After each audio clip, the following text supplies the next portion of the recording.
Hey y'all, it's Tatiana with High Priestess 19, and today I'm bringing you a Ancestor Tarot reading. This is for the general collective, and yeah, everybody should be able to get it. But slight disclaimer: if this message does not apply to, if this message does not resonate to you, it just means it doesn't apply, or this isn't the time for this message to be crossing your path and stuff. So just if it doesn't resonate, let it go, or and definitely come back later in the month and see if this message is starting to make more sense, because sometimes it's really just about timing. Boo. So put this in your bookmarks or whatever, and come back soon, and you'll probably see that this is, but yeah, this is an ancestor reading. I've already tried to do this like 2 or 3 times already, but we're still in see that communication. We're still in Mercury retrograde. So my phone was acting a fool and wasted like 10% of battery just so that I could like delete a bunch of stuff. I haven't had a problem with storage in like weeks, and now when I want to record a video and actually post it, it wants to act up. But that's just showing you. So I feel like we're going to get a lot of information about the current energies we're in. Today is November 1st, so I believe today is the last day of the full moon, right? And this was the last full moon of October, and it also occurred on Halloween, and it was also in Taurus. So wherever Taurus is placed in your chart, you're going to be feeling that pressure there. Taurus is very heavy energy. It's very earth energy. It brought out a lot of reason. It came with facts. It told you about yourself. Taurus is a very, I feel like, honest, amicable sign. If you know anything about Harry Potter, I just heard like Hufflepuff type energy. Like, it's gonna tell you the truth regardless. Like, it's not even that it doesn't care about your feelings. It's just that your feelings are not as important as the truth. And I think that's gonna be the theme of this reading from our ancestors. They're gonna be smacking us with the truth. So first, I'm going to do a little protection ritual to make sure that me and you are safe as we undergo, because when you're working with spirits, you want to make sure you set intentions to protect your space, your energy, your mind, your body, and your spirit. Okay, period. And then we'll get into reading. Okay, so thank you, Source, for bringing me into this moment and able to share this message to the collective. I ask that you please open a safe pathway between me and the spirit world, protecting us all as we interact with the higher spirits, and so that I can deliver this message. Please place a protective barrier around me with the assistance of my angel, spirit guide, spirit team, other high vibrating esoteric beings, and my ancestors themselves, and place this same protection around the collective who are watching and engaging in this video. Thank you so much for this, Source. Ashe. And to our ancestors, I ask that you please join me in this moment to communicate your will and the information you wish to share with us for our greater good. Please tell us what that is important for us to know in the coming month. What do we need to know to prepare ourselves for the rest of November? Thank you, ancestors, in advance. I'm so grateful for this time with you. And yeah, Ashe. Okay. So let's get into it.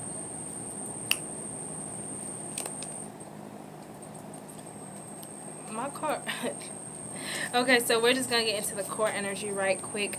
At the root of it all, what energy are we going to be experiencing this month? What do you want us to know about what we'll be navigating? What is that?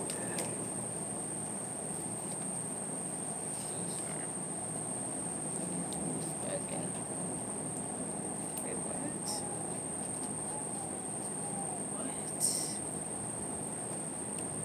Never mind. It's just gonna act a fool. I feel like sorry. Yeah, I'm not even gonna explain to you what was frustrating to me. Okay, so let me see. Let me pull this Joan back out, because she wanted to get lost in the deck. But at the core energy, we got. Can you see that? Can you see that? That is. Yes, there it goes. That is Four of Fire, Flame of Spirit. This is Four of Wands for some of you guys who might be newer with tarot. This is Four of Wands energy, and this is about celebration. So You know, that feels like a good energy to be having after the month that we all just had. Especially if you got any Capricorn placements, you already know. But celebration is going to be at the core energy. So what I was feeling about the truth, I feel like I just heard the truth will set you free.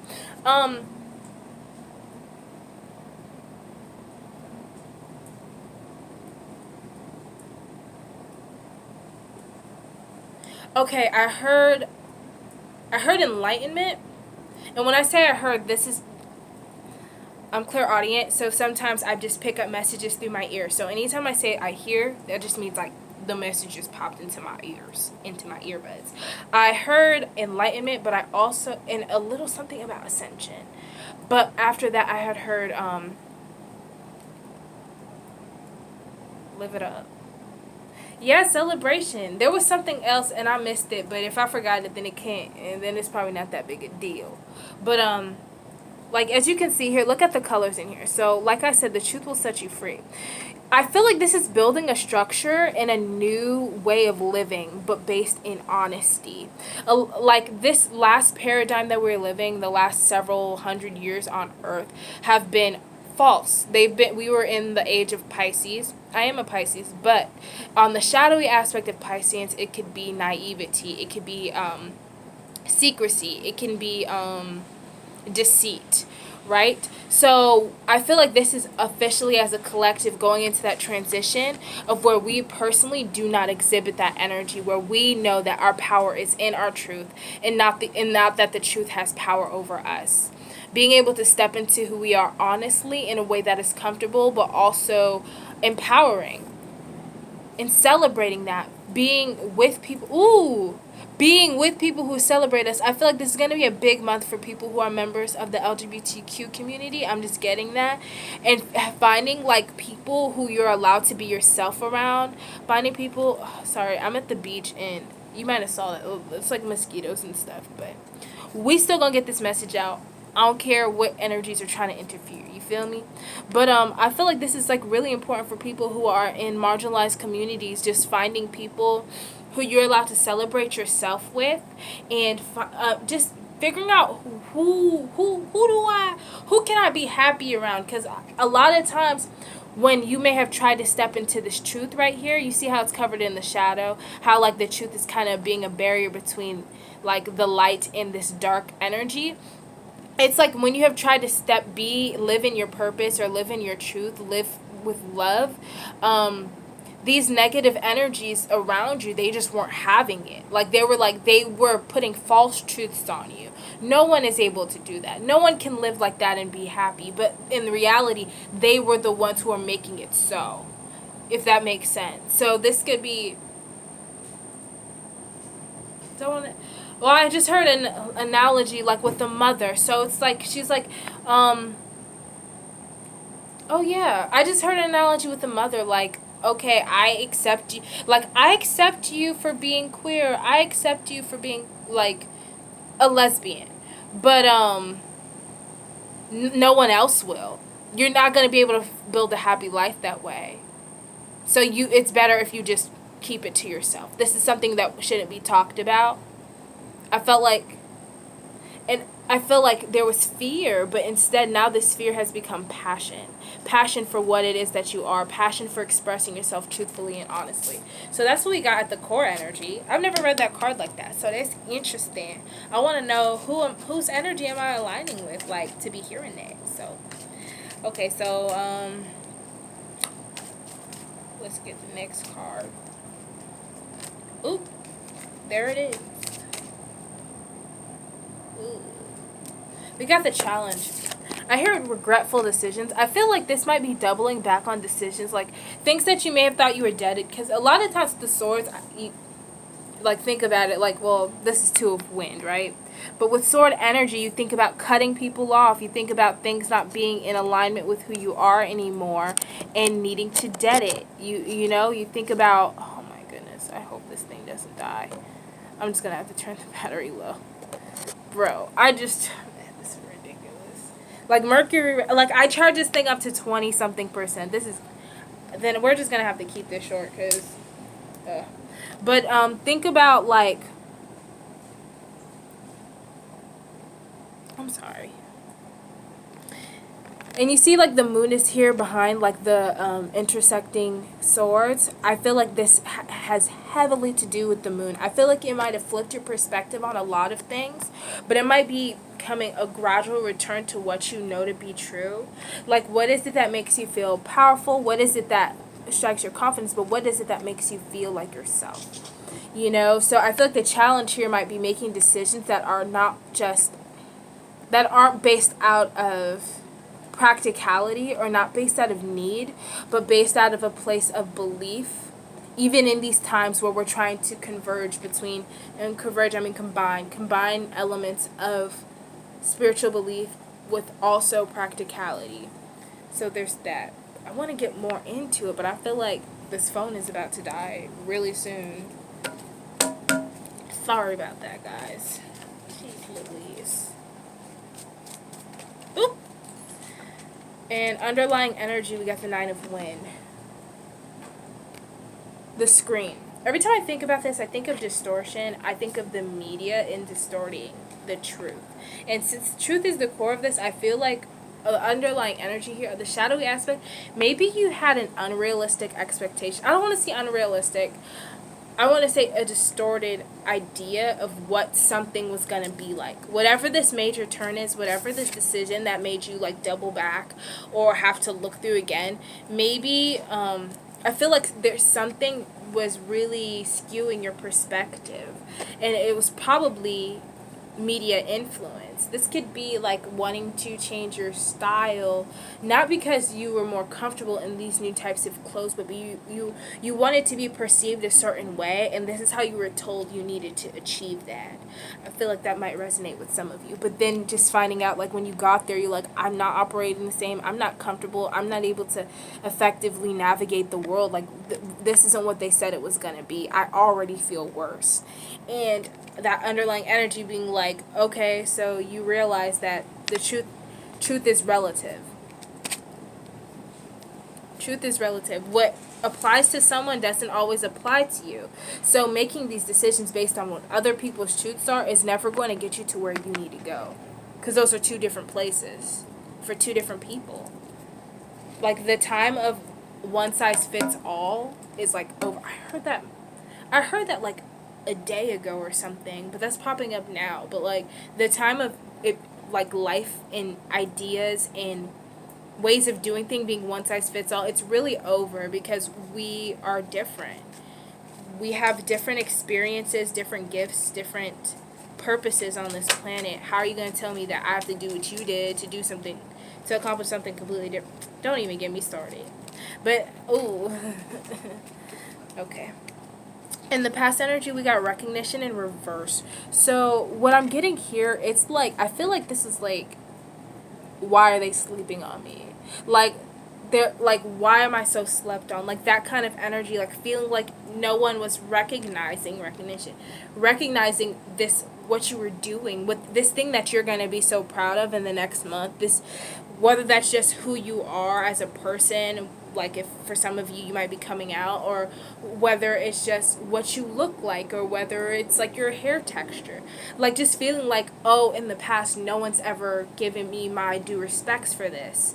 But like, it's, I also feel a little envy here. Oh, but it's popping when other people do it. Like, having like that shadowy aspect of jealousy kind of coming up, trying to like prey on your insecurities. Like, oh, but when I do it, it's lame, it's corny. But when somebody else does it, who's like this, that, who's different than me for some reason, why is it so popular when they do it? And like, kind of feeling like that tug and pull with that darker human nature to want to compare yourself to others. It feels very comparative. I also feel like that's where this sword energy in reverse comes in. It's like you were wanting to, it wasn't even just about cutting things off. It was like poking at like a beast, at your insecurity, I want to say. And it was coming up. Sorry. That doesn't feel... I also feel a smile here. Because I feel like the way this may have served people in the collective is like, okay, you weren't getting the recognition you wanted, but you had to learn how to like smile how to be happy with what you were doing on your own. Like, if no one else is gonna like me for that, I'm gonna like that. If no one else is gonna respect that I'm capable of this, I'm gonna respect that. And having to like allowing the being slept on phase to kind of form and fuel. I don't want to say your grind, because grind culture is ugly, but your your passion just make you want to do better, you know? Because for a lot of intuitives and people who are spiritually talented, a lot of things genuinely come to us easily. I'm going to be real. Like, things just come to us easily, and you don't really have to practice much. But when you're pursuing something that you care about, and for the finish point to kind of get pulled away like that, it almost... Actually, no. I'm not going to say that. Never mind. What's the next part? Ooh! Oh my goodness. So many cards came out. Oh my gosh. What is the battery like? We had 3%. I'm gonna wrap this up soon. Okay, so we got the Tower in reverse. Still in reverse. We got the Mother of Earth. Next we got One of Earth in reverse. We got the Lightning Path in reverse, and we got the Ten of Wind upright. There's so much reverse energy. I just feel like this last moon just like flipped a lot of us on our heads. Okay, Tower, Mother, Form. Ooh. Oh. Okay. So what I'm getting here, the Tower in reverse, I feel like this is like,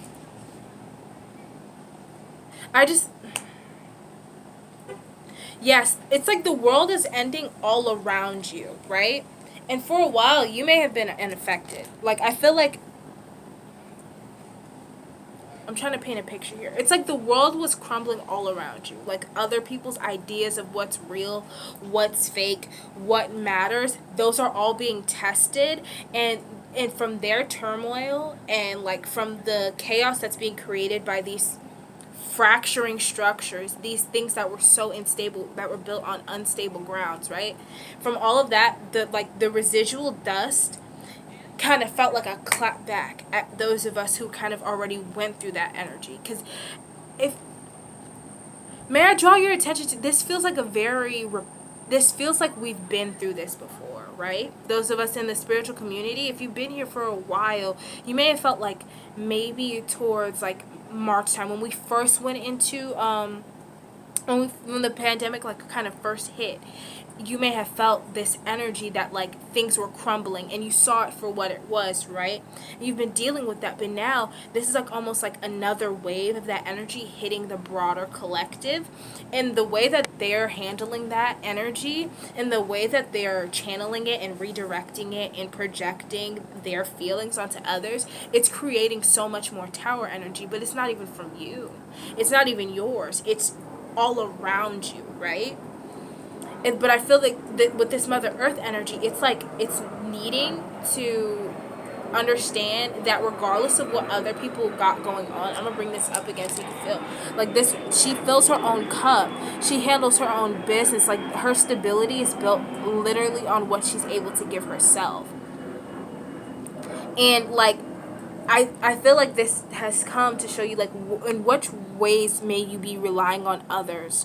Have you been able to get comfortable with getting things from others, getting things done by others? Like, in what other ways can you show up for yourself the ways that these people won't be able to, because now they're going through their broad awakening, their first wave of their awakening, right? They won't be able to show up for you, so how can you show up for yourself?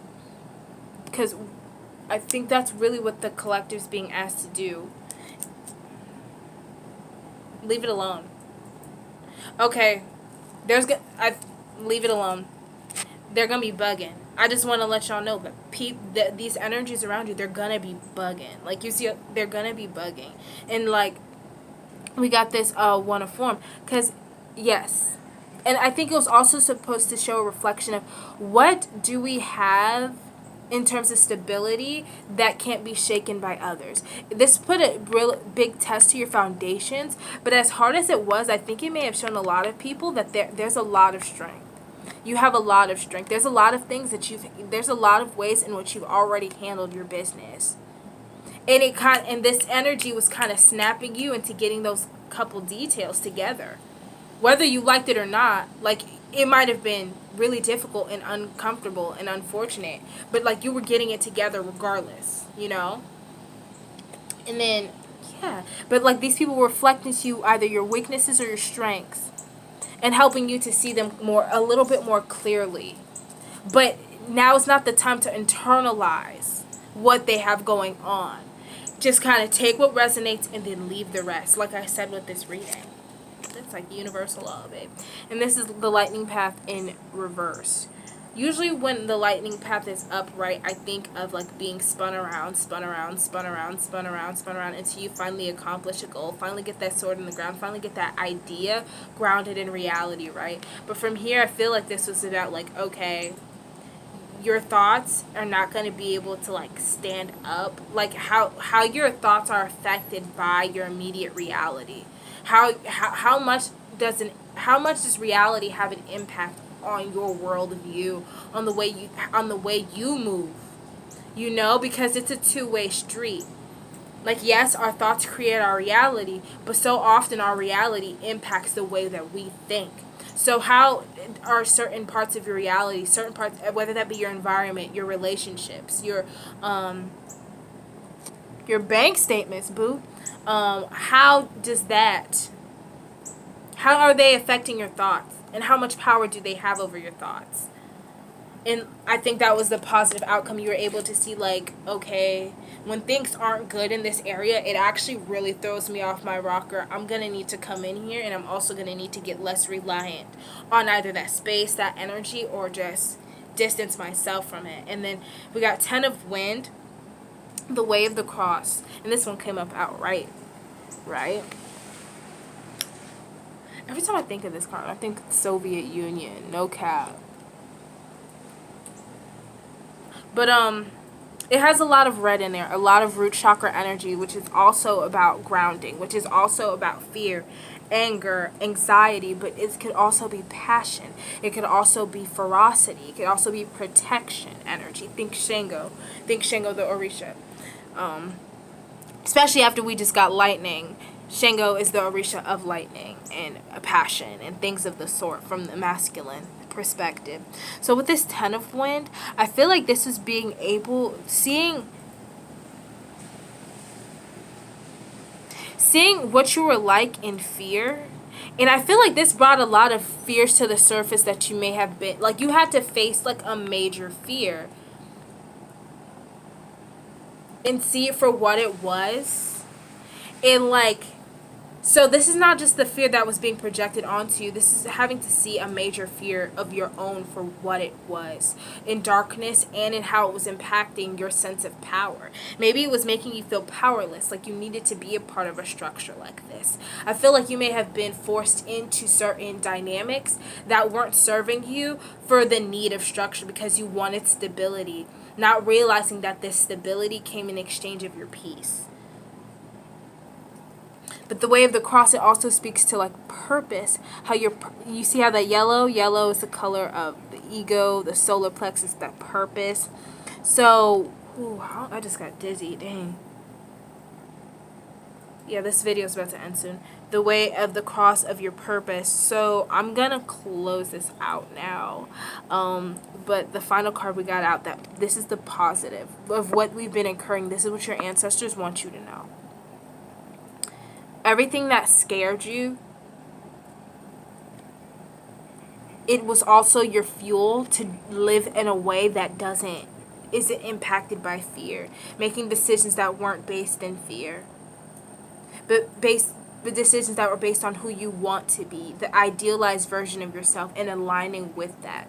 The Way of the Cross speaks to living like Jesus, whether you believe in him or not. I do believe that he's an important archetype to aspire to. Jesus lived in purpose, selflessness. He sacrificed himself continuously over and over again until the point got across. He was there to make points. You are here to make points. But the difference is, Jesus died so you don't have to. You don't have to live at the expense of others. Your purpose will not only liberate you from this fearful life, it will be what protects you. Goodbye.